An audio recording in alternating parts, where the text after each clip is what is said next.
Here is the voice of the working class, Rick Smith. And welcome, brothers, sisters, working class heroes. This is the Rick Smith Show. Thanks so much for being here today on the big program. Lots to get to, lots to talk about. Good news. Let's start with some good news. Right from the start, right out of the gate, good news. Yesterday on the big program, we had a couple of folks on from Meriter Hospital there in Madison, Wisconsin. Michael and Hanan came on to share their story. The hospital and the workers have been negotiating for a new contract since March 8th. Contentious. It was a little difficult. They were, at odds. The good folks came on to talk about, hey, listeners, how about you giving Sue, our CEO, a call? How about putting a little elbow grease into it, send an email, doing some stuff like that? Well, I'm here to tell you, thanks to you, and we're going to take some credit for this. And of course, the organizer, the negotiation committee, they have now a tentative agreement. They got evidently a pretty substantial raise, good for them, and also 60 hours of paid time off to recover from the pandemic. So and much more. The ratification vote is on Monday. Good for them. Congratulations, all of the workers there, the service and support workers there at Meriter Hospital in Madison, Wisconsin. Good for you guys. Glad we could have you on. Get a little push to get you over the top. And thank you, our listeners who did reach out and call. I know there were a number of people who did. We got some responses from folks who had some wonderful stories about the workers there at that hospital. So good stuff. So very happy to bring that to you, and thank everyone who took a moment to make a phone call, send an email, get involved and help these workers out. They deserve it. They earned it.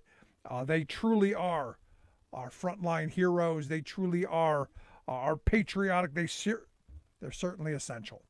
So good on them. Let's get to it. You've got Vlad today saying that the West, the West, they're trying to cancel Russia. Yeah. It's an economic blitzkrieg that the West is pulling. Yeah. Rambling a bit, the Putin, isn't it? Look, this is not going well for him. Not at all. Because you've got the U.S. president, Joe Biden, saying that, yeah, Vlad's a war criminal. If you're paying even a little bit of attention to what's going on in Ukraine, when this is over, I don't know how war crimes aren't front and center. Now, today, Ukrainian President Vladimir Zelensky was over the video machine, did the Zoom in, the video conference call to Congress. All of our senators and Congress people were there. Everyone, I believe, standing and applauding. The reports are that Marjorie Taylor Greene not applauding. Don't care, could care less about that train wreck. But he had an interesting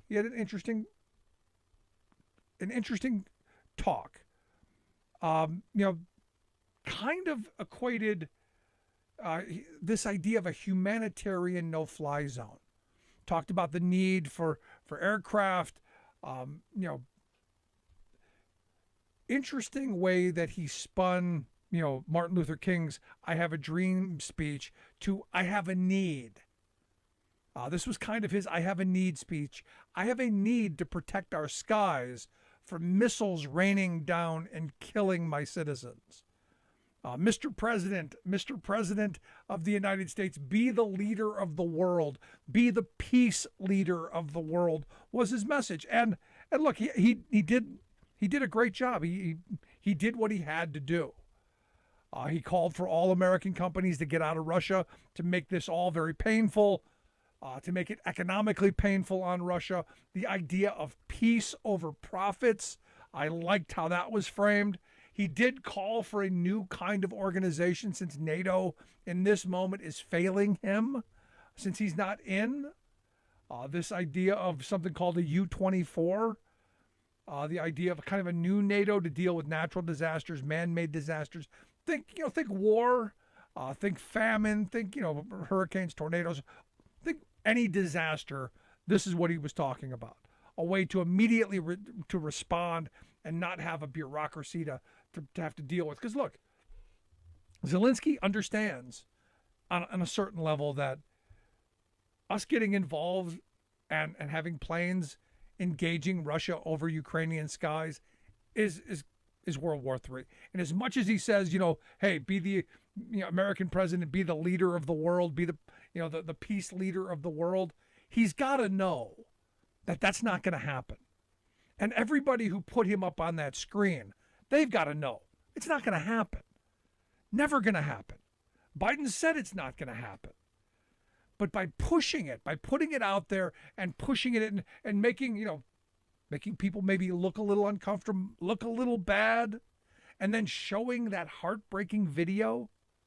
Oh, look, I give Zelensky credit. I give their video team credit. They have used social media very effectively. And look, when you're being massacred, it's kind of hard not to look sympathetic. And this is where the heartstrings get pulled. And if you remember that, the polling done right away is, the vast majority of Americans want us to get involved and impose not us, but NATO, which basically is us, to impose a no-fly zone. And I said from the beginning, no, under no circumstances, no-fly zone. That can't happen. No, under no circumstances, no. And this is that moment where, okay, now the president looks bad because we're not doing this no-fly zone. But what I argue is, and this could be a game changer, we're not going to put our planes and our soldiers and our people into direct conflict. But today, a massive military aid package almost, didn't even blink eyes, didn't get much of a response. Ukraine's getting U.S. drones. Cutting-edge guided missile U.S. drones with, these are game changers. These are the Switchblades 300 and 600s, which evidently have been sold to U.S. Special Operations Command. They're manufactured by this AeroVironment. They're going to make a ton of money off of this. But this is a game changer in this. This is going to give Ukraine an opportunity to stop some of the forward movement of the Russian convoy and the Russian soldiers. Went without any response. Because look, we look bad on the international stage that we're not going to impose this no-fly zone. So as a consolation, here's this. And you got to think that was done on purpose.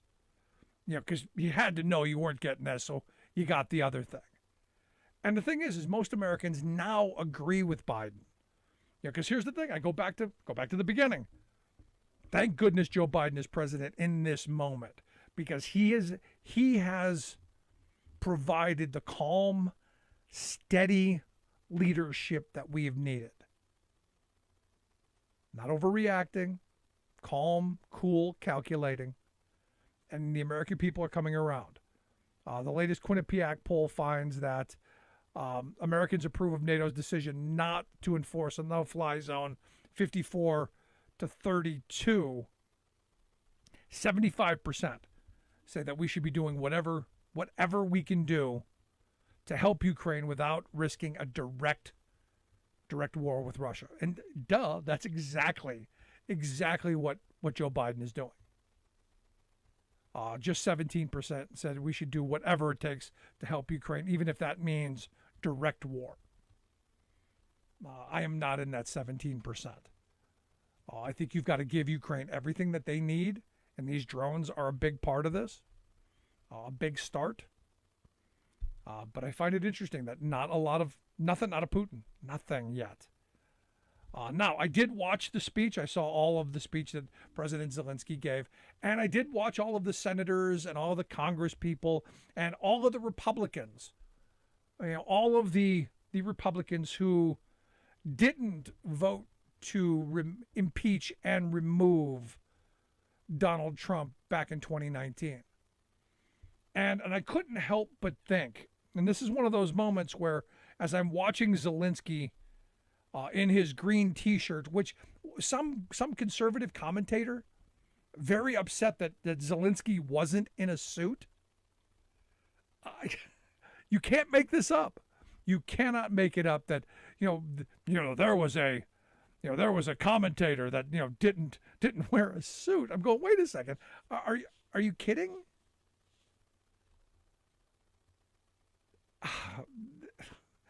His name's Peter Schiff.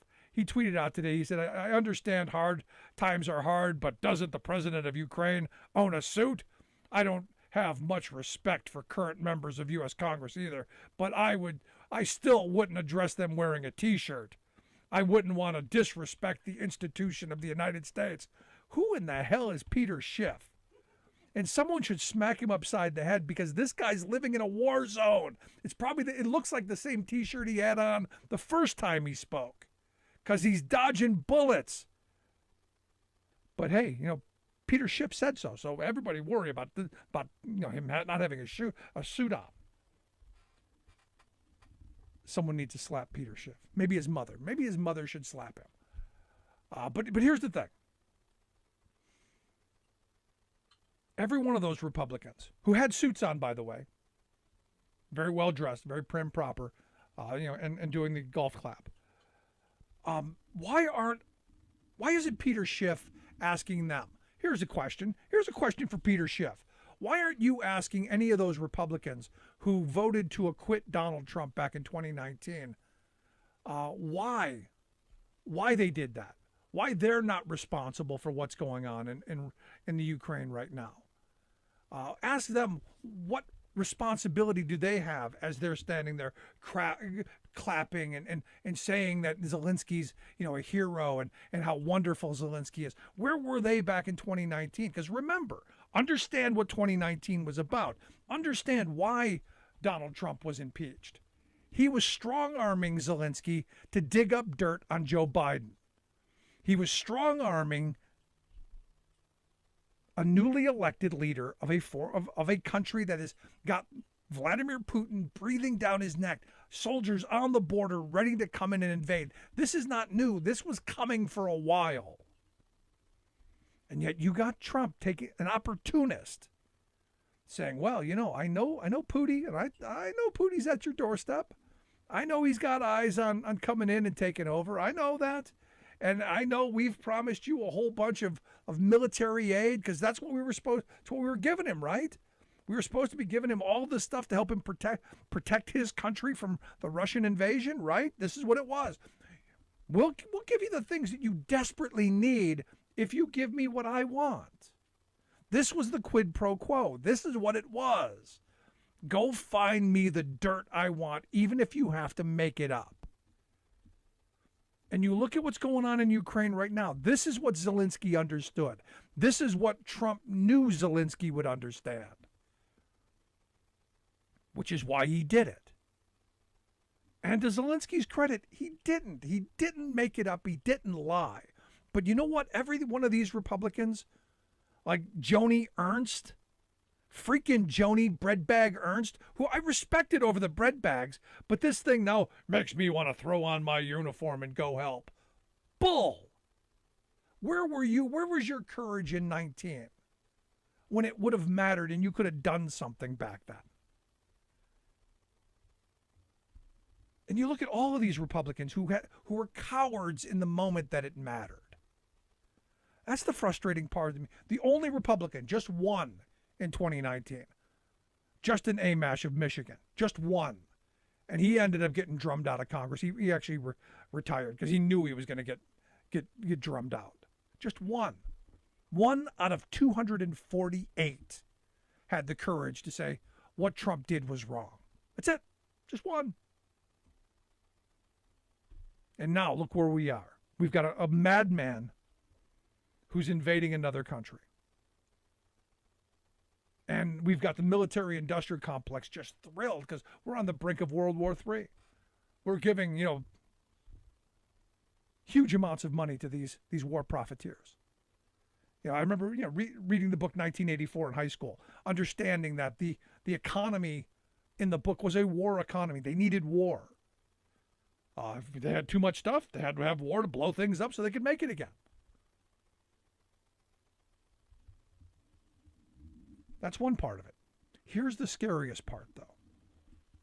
The scariest part is that while Putin is saying he doesn't intend on occupying Ukraine, he did have some rambling bit today that I thought was quite scary. He warned that it's time to cleanse Russia of scum and traitors. His exact quote was, quote, "Any people, and particularly the Russian people, will always be able to tell apart the patriots from the scum and traitors and spit them out like a midge that accidentally flew into their mouths." He says, "I'm convinced that this natural and necessary self-cleansing of society will only strengthen our country, our solidarity, cohesion, and readiness to meet any challenge." This sounds like in-house in Russia, there's going to be an ethnic cleansing, an ideological cleansing, but also in Ukraine, and I fear across the region. This sounds like the ramblings of an absolute madman, but an ideological madman, a pure Mother Russia. And I'll tell you, this kind of language, this kind of self-cleansing, this kind of cohesion and solidarity, this is just the kind of rhetoric the right wing loves. It's scary stuff. But this is what the extreme religious right, this is music to their ears. I'd love to hear your thoughts. You can email me, rick@thericksmithshow.com, or give us a call, 1-866-416-RICK, 1-866-416-7425. Remember, you can always download the podcast, take the program on the go wherever you go. If you miss any of the program, going to take a quick break. On the other side, want to get some of your thoughts on, who's going to be vacationing in Russia, and maybe 4th of July is coming around. Any Republicans going to be showing up in Moscow? Maybe Ron Johnson. Who knows? Quick break. Right back. Stick around.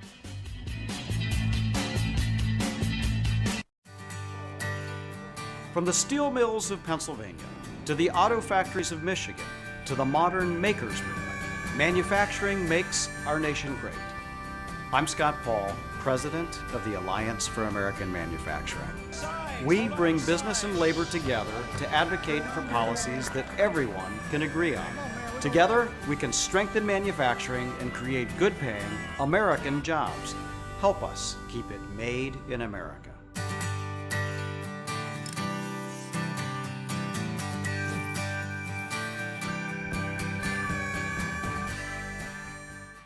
It doesn't happen like we think it does. No one rolls the tanks. No armies meet in pitched battle. It happens quietly, little by little. And because so many think it can't happen, it does happen. Little by little, the rules change. It doesn't seem shocking or sudden. And that's the point. Fewer places to vote, longer lines. Don't worry, they say. We're just improving the system. They hope we won't notice the rules are changing because they lost the last election. They hope we just won't care enough to stop them. They believe they can take America away from us, and we won't even notice. We know who they are. We know what they want. The question is, who are we? Do we let them get away with it, or do we fight? Democracy is on the ballot. Vote while your vote still counts. The Lincoln Project is responsible for the content of this advertising. Indigenous people have been saying that we feel a shift in the climate for decades. Climate change is here. The time is now to pass the torch on to the next generation of clean energy warriors. We need to put the land back to work for our people. That means creating jobs for them to live and thrive in our communities. The time is now. Congress must invest in clean energy.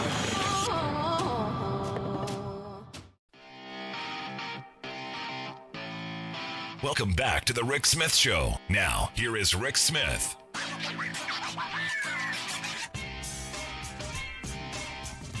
So evidently, South Dakota Governor Kristi Noem's tempting to get her 4th of July house in order. And, you know, again, this year wants to have it there at Mount Rushmore so she can blow off fireworks, knowing that this is something that the indigenous people not thrilled about. The various tribes are not thrilled when they blow off fireworks on their sacred land. Kind of ticks them off.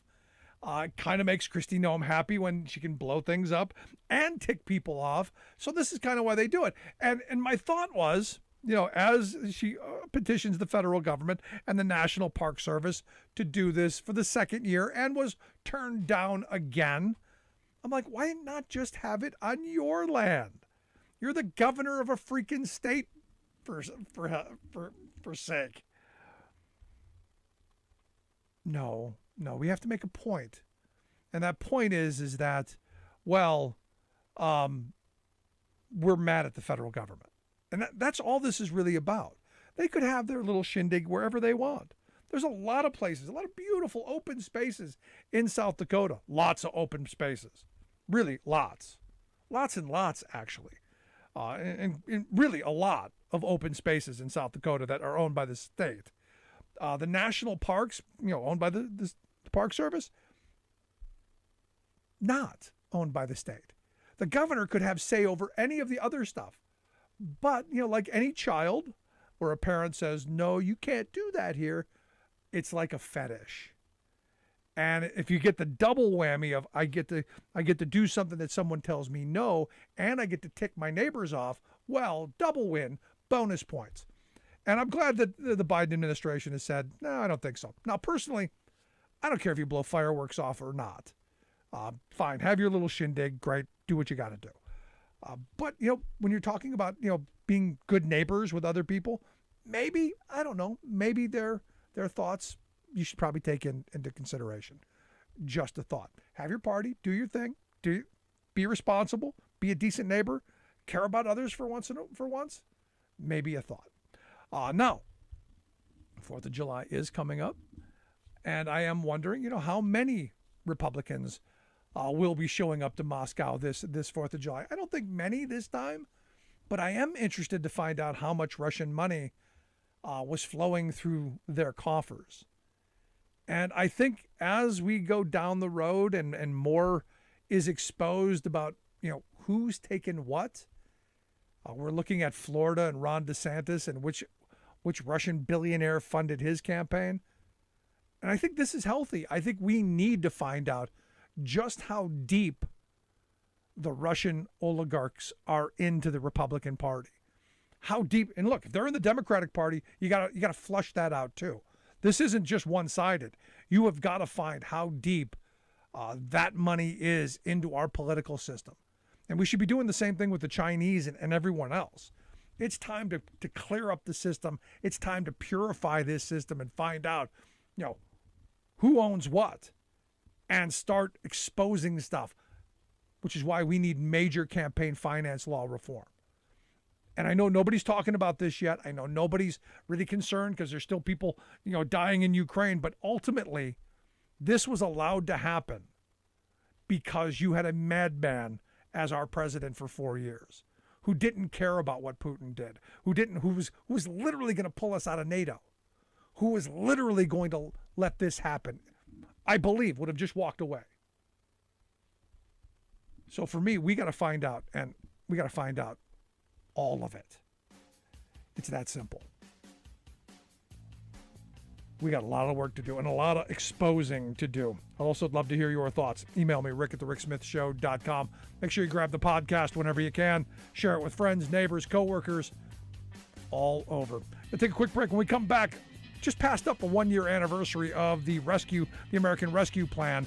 Going to get some thoughts on how that's worked out and maybe where things are going from here. Quick break. Right back. The climate crisis is here. These temperatures are almost unbelievable, even for a meteorologist. And the solution is here too. Clean energy, like wind turbines and solar panels. Now, Congress has to invest in it and in the millions of workers ready to install it across the country. Because in America, we don't hide from problems like climate change. We take them on. We innovate. We lead. Because if we invest in these workers and their future at this moment, that's how we build back better. I've been driving buses for 5 years, and my day-to-day routine is I wake up a little earlier than most people. I get on a bus, I go out, I pick up some students and make sure they get to school nice and safe. Here in Fairbanks, Alaska, that can be a challenge because of the winter weather and the icy roads, but I love the job. So the Teamsters are great. They provide us a lot of protections. They've always taken care of their people, made sure that our jobs were secure. We didn't have to worry about whether or not we'd have a job from day to day. And that's amazing because before we'd be working 4, 6, 8 hours a day and only earning minimum wage was real difficult to make a living. And the Teamsters pushed a law so we make something we can live off of and not have to have a second job. What absolutely gives me peace of mind. The union membership allows me to focus on this job without having to worry about whether or not my family is going to be taken care of. I'm Andrew Case, and I'm proud to be Teamsters Local 959. Calling all builders. Your country is calling you. Tackling climate change is the job of our lifetime. It's time to build back better. Let's get to work.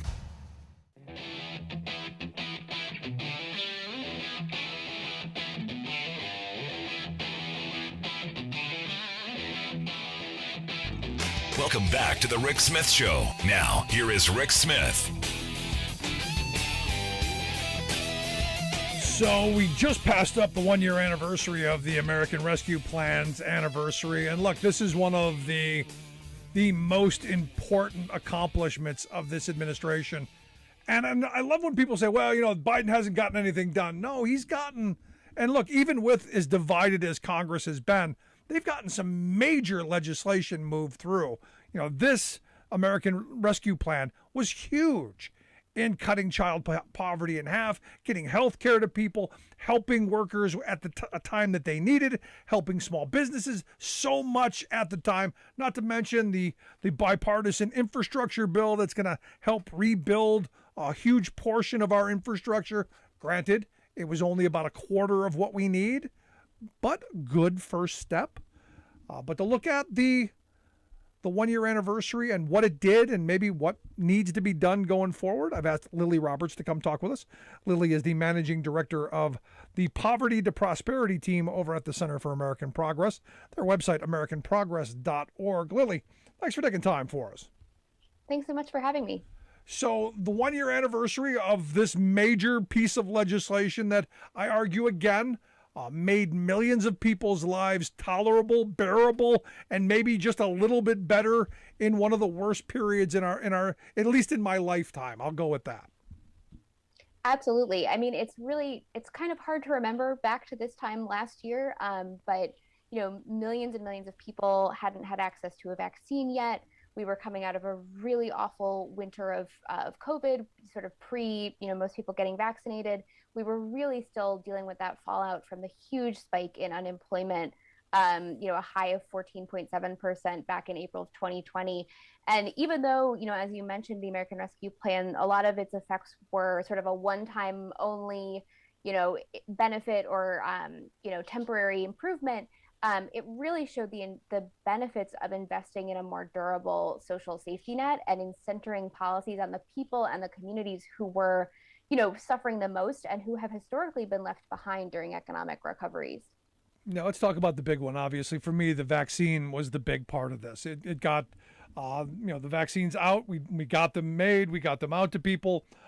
Built a logistics system to get them out as quickly as possible. Because look, in President Biden's defense, there wasn't much of a system, and I guess fortunately for him, there wasn't something that was badly built that I would guess the former guy would have bungled from the beginning. So if there is a bright side that Trump didn't even try, so there was nothing to unbungle, I guess that would be the only bright side for me in this.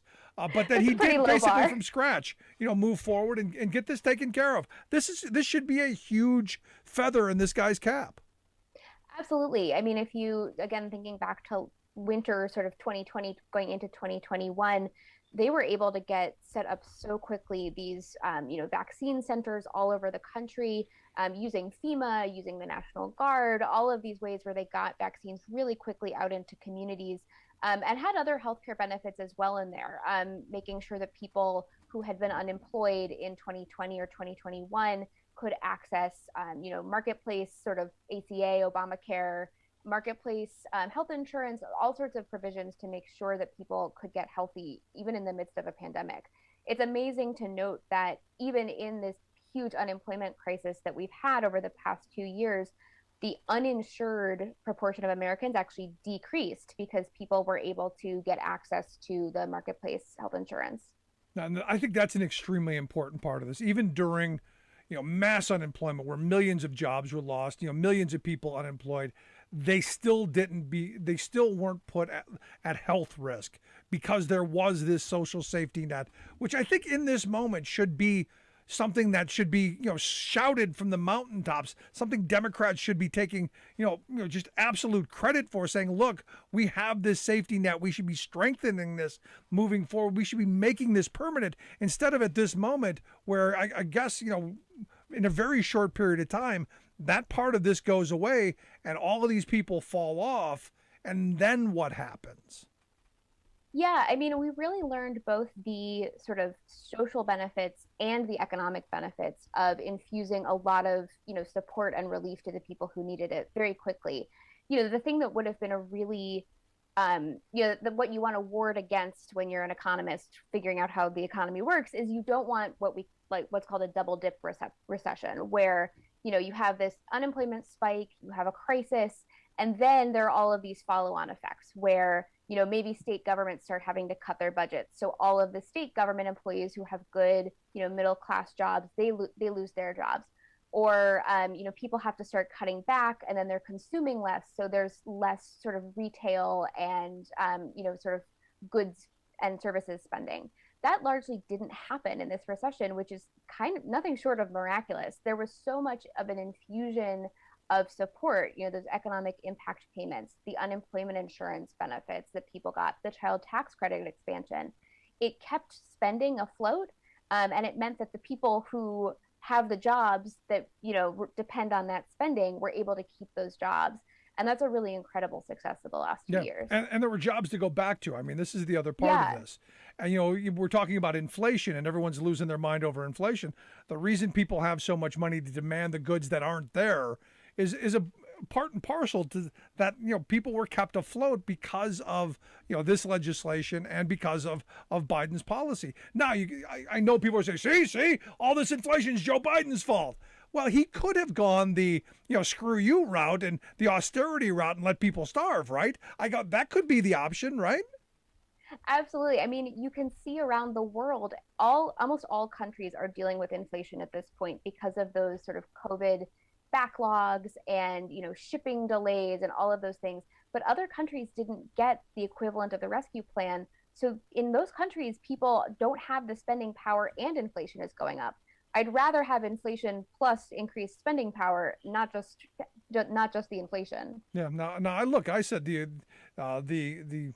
spending was great. It was helpful. Would have been great if it was a little bit more for some folks, a little bit less for others. If we'd have done a little bit, because there's still some folks at the bottom, the working poor in this country still got the shaft. Would have been great to see a little bit of help for them. That's where for me, that's where the child tax credit comes in. And I want to get your thoughts on that as well, Lily. You listen to the Rick Smith Show here with Lily Roberts. She's the managing director of the Poverty to Prosperity team there at the Center for American Progress, americanprogress.org, their website. If you got a thought, question, comment, give us a yell, 1-866-416-RICK, 1-866-416-7425. If you're just joining us, make sure you grab the podcast so you never miss a moment. But, that child tax credit part of it, which I thought was so important. And, what we found out is just a meager amount of money, $250 per kid over the age of 6, 300 under the age of 5 and under, cut child poverty almost in half. And you go $250 per kid per month. That's almost nothing when you think in the grand scheme of things, when you're talking about cutting childhood poverty in freaking half. And we can't afford that. I mean, I'm at a loss. We absolutely can afford it, and we can't afford not to keep doing it. It's one of those things where it has incredible benefits right away for the kids and for the families that it was going to. It has incredible impacts for the economy going down the line. I mean, there are studies that show that, that amount of money more per month, something like $200 or $300 more per month for a family, means that a kid is more likely to go to college. They're going to earn more. They're going to pay more taxes in 20 years. It's one of those things that's so silly not to do, not to support children and families in that way, especially for young kids. We know that it makes a huge difference for kids under 6 when their families are more stable, when they can put more food on the table, when they can afford to have a high quality childcare provider, or, whatever it is that they need so that the parents can go to work, support themselves long term. It's a huge loss to take that away. Yeah, I look at it this way, and I have an interesting take on it, because look, I grew up as in a housing project on the west side of Cleveland. My mother and I were on and off welfare for years when I was a kid, and I remember how difficult things were. You wouldn't judge it now, but there was nothing in the cupboards at the end of the month most months, because food stamps never went as far as the right wing would love us to believe they do. But I thought I think it's kind of a cruel trick that they've pulled on poor and working class families to go, here's what's possible. Here's this extra help. We're going to make sure that there's food at the end of the month. We're going to make sure that you don't have to worry about, making sure that there's clothes for your kids or a roof over their head. You're going to have this little extra stability. And then in the worst fashion after Christmas, to just yank it away. I go back and I think about when I was a kid, I didn't realize we were poor. I didn't realize we had it any worse than anybody else. To give that kind of glimpse of hope and then to rip it away like that, and then to have someone like Joe Manchin, who reportedly believes we can't because their parents are just going to use it on drugs or booze, it's just cruel, I think. I'm going to use the word cruel. I think that's a good characterization of it. It's so upsetting to know, this has been framed around, we've been in this crisis. And it's like, well, a lot of families were already in a crisis. Many families over the past 2 years, they didn't change their, they weren't able to work from home and, learn to make sourdough or whatever it was that people were doing in those first couple months of the pandemic. They were still having to go to work. They were still making $7.25 an hour. Maybe their kids' school was closed for a time. Maybe their daycare shut down entirely. Those families were already in crisis, and even little things could put them over the edge. So that meager amount of money every month was such a lifesaver for families. It's interesting, the whole of the American Rescue Plan, it reduced poverty overall, kids and adults, by about 20%. But for kids alone, it was sort of north of 40%.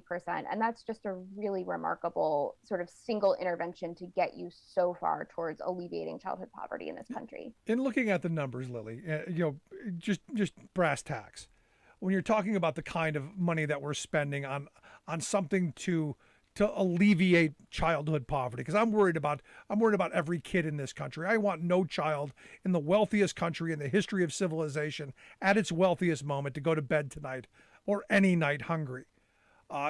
Give me an example of what we could do to make that happen.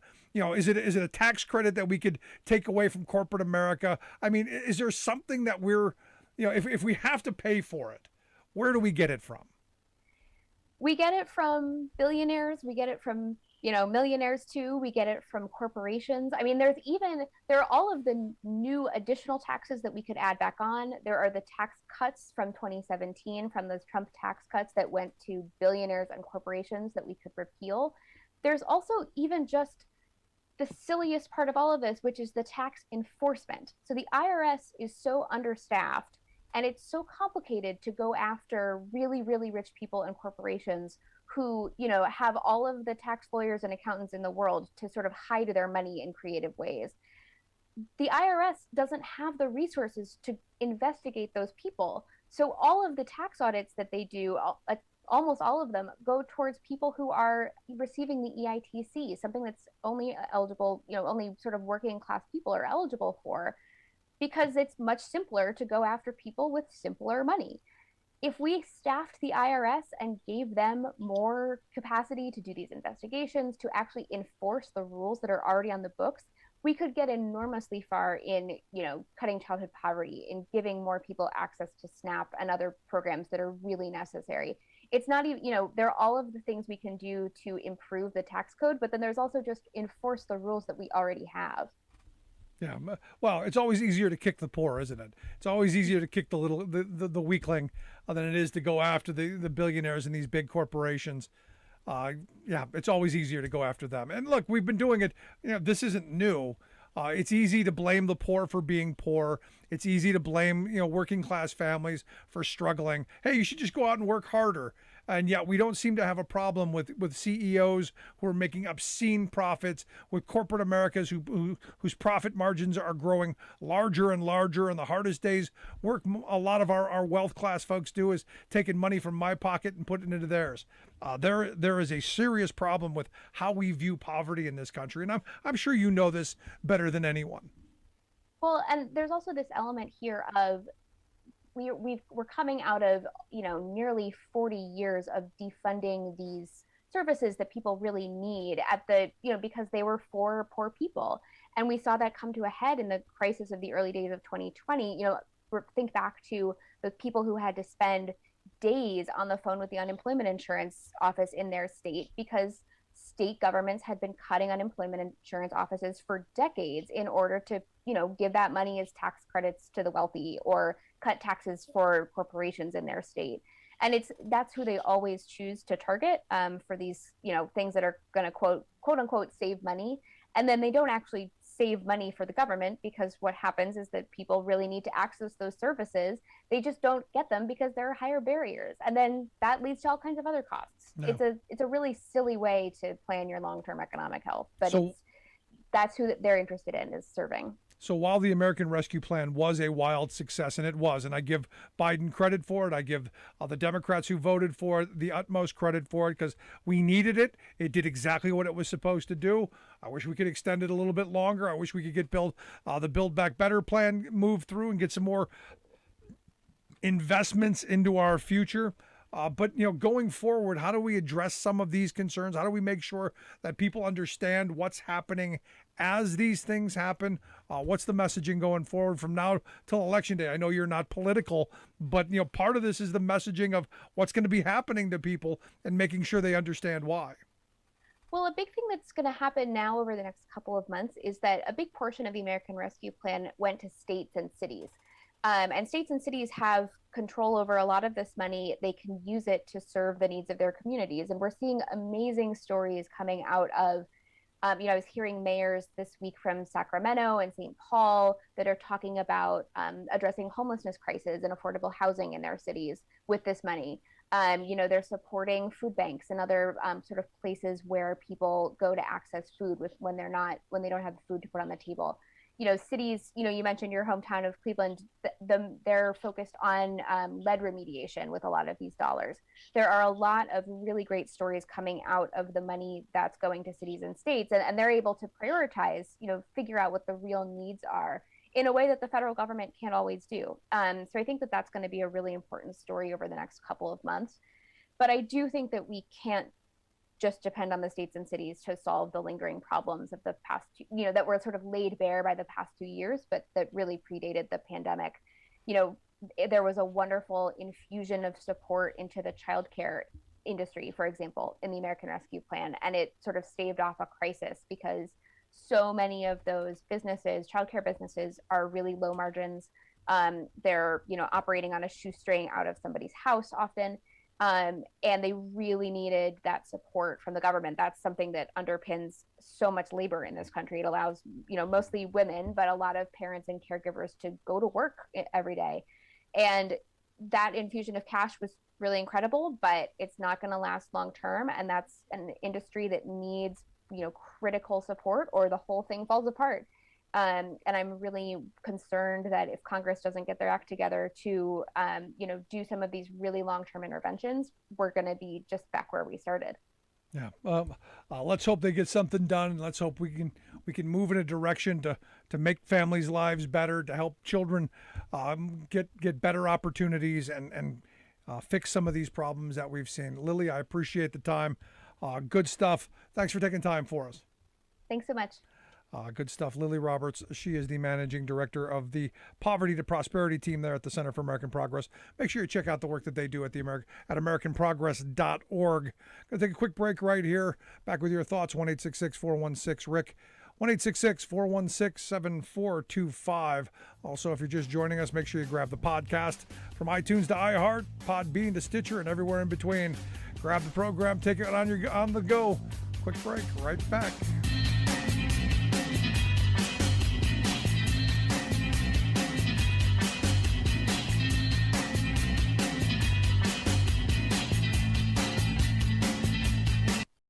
I've been driving buses for 5 years, and my day-to-day routine is I wake up a little earlier than most people. I get on a bus, I go out, I pick up some students and make sure they get to school nice and safe. Here in Fairbanks, Alaska, that can be a challenge because of the winter weather and the icy roads.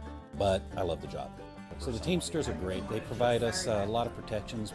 They've always taken care of their people, made sure that our jobs were secure.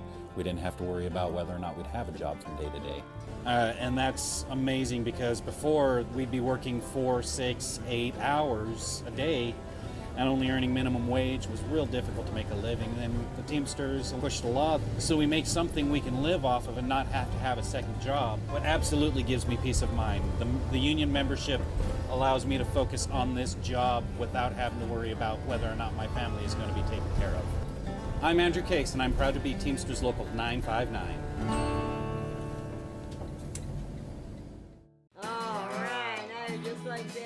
They'll probably never know about his thousands of hours of on-the-job training. There you go, Daddy. Or that he spent as much time in the classroom as someone with a master's degree. You and I know he's one of the experts when it comes to electricity. Part of the team committed to doing the job right. They call him Dad. You call him the electrician right down the street. IBEW, the power professionals in your neighborhood. For a long period of time, I wasn't really sure what I wanted to do. I started my career in the operations field, just kept taking on new projects. There's so many different opportunities that you can pursue in clean energy. But it was really great to know that there was a company so close to home in the renewable energy business. Investment in the area would be huge. It would be great to be able to expand the area and give people jobs. Having these opportunities for the younger generation would mean a lot for our community. Over 70 years of experience in heart and aviation, the members of the Association of Flight Attendants know the realities of the aircraft cabin better than anyone. We don't just serve drinks, we save lives. We don't just negotiate contracts, we move major policy issues like the smoking ban, no knives on planes, clean water, and safe food on board. The air we breathe matters, and we stop the spraying of poisonous pesticides. Training, rest, and no calls on planes matter as we fight fires, de-escalate conflict, revive, and breathe life. We safely usher passengers to the big business deal, the family vacation, the times of celebration, times of grief, and times of battle. We are aviation's first responders, and we are the last line of defense in aviation security. We are the first impression and the smile of aviation, connecting the people of our nations. Fly with us, partner with us, make progress with us. The Association of Flight Attendants. Stronger together, better together.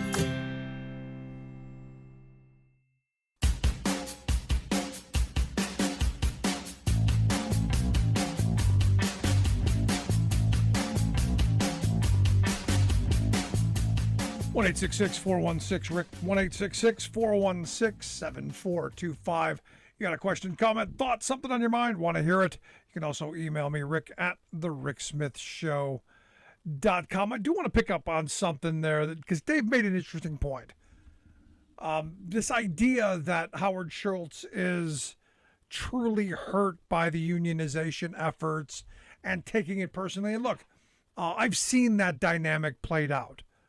Much smaller level, but it's still the same dynamic. I remember a small company that the owner treated his employees like family. Used to like have them over for Thanksgiving dinner. We're talking years ago, but still had that in the mind that the same handful of people that worked the first months of his business were still working with the company at the time. And as he got older, he transferred responsibility over to the kids, and the kids took over, and well, they saw dollars, and it wasn't about being part of the family anymore. It was about squeezing the quarter till the eagle screamed. It was about making more money. It wasn't about caring as much. And as it went further down the road, as the original owner got further away from the business and was just more of a figurehead, it became more apparent that it wasn't the same company. And these workers are like, hey, screw this. We're working longer hours. We're working harder. We're making this company more money than it's ever made before. We should be sharing in this profit. And at the time, the union that I was a member of was going to organize it. And I remember the owner was beyond furious. How dare you do this? How dare you do this to me? I've been good to you. This kind of this visceral anger, and I understand that because he believed that he was this benevolent dictator, that this was somehow an indictment of him, and it's not. The reality is, I've made this argument for years. If you get to a certain point of employing people, you should want to have a union to deal with some of your HR headaches, to ensure that everyone's on the same page, that a contract ensures that everyone knows their place and their responsibilities. There's a lot of good that comes out of this, but it's this adversarial situation that we have, and the fact that the workplace is a fiefdom. This guy saw himself as this paternalistic figure. These are my people. I take care of them. They depend on me. When the reality is the business depends on the people just as much. The folks who come to work every day and do whatever it is that business does, that business is just as dependent on those workers as those workers are on that business. It is a mutual relationship. And there should be a mutual benefit. And this is the part that I think a lot of the top folks seem to forget. Now look, Howard Schultz has been one of the good employers. I'm not taking that away in no way, shape, or form. They were ahead of the time for a while. Now what happens? Well, you now have the original guy stepping away. And just like the kids in the other example, it's now about squeezing the bottom line. It's now about delegating authority to others who want power. And what happens? They abuse it. This isn't rocket science. It's not hard to figure out. And what happens? There's a pushback. So now they're going to bring Howard Schultz back, and Howard's going to come in, and he's going to go on a charm offensive. And what he's going to find is this isn't the company he built. These aren't the people that he nurtured. These aren't the relationships that he had. And he's going to get angry about it. And I think it's going to get ugly. And this is why I'm hoping that the workers stand their ground, continue on their course, and hopefully Starbucks comes to their senses. And if they do, it will make for a better company. I worked for a company for 20 years who touted the fact that they had the best trained people in the industry. Why? Because they had a 1% turnover rate. Their unionized workforce had a 1% turnover rate, which meant they didn't have to go searching for new people every day. They didn't have to worry about training new people. They had highly skilled, highly qualified people who showed up and went to work because they were paid a reasonable wage. They had excellent benefits. They had a career job. They were invested in that company because that company was invested in them. That's the kind of employment market we should be seeking, not how we can squeeze people and force them into jobs and guilt them into employment. It should be a mutual benefit situation. It should be you do better and I do better. We all do better when we all do better. Seems reasonable, seems sane, seems rational, seems like something we should aspire to.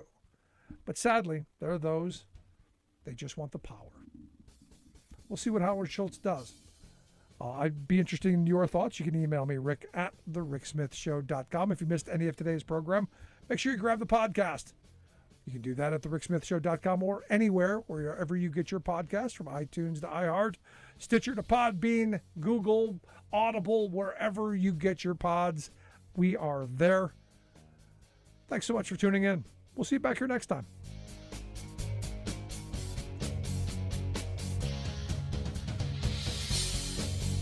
You've been listening to The Rick Smith Show. Email Rick at rick@thericksmithshow.com. Until next time, this has been The Rick Smith Show, where working people come to talk.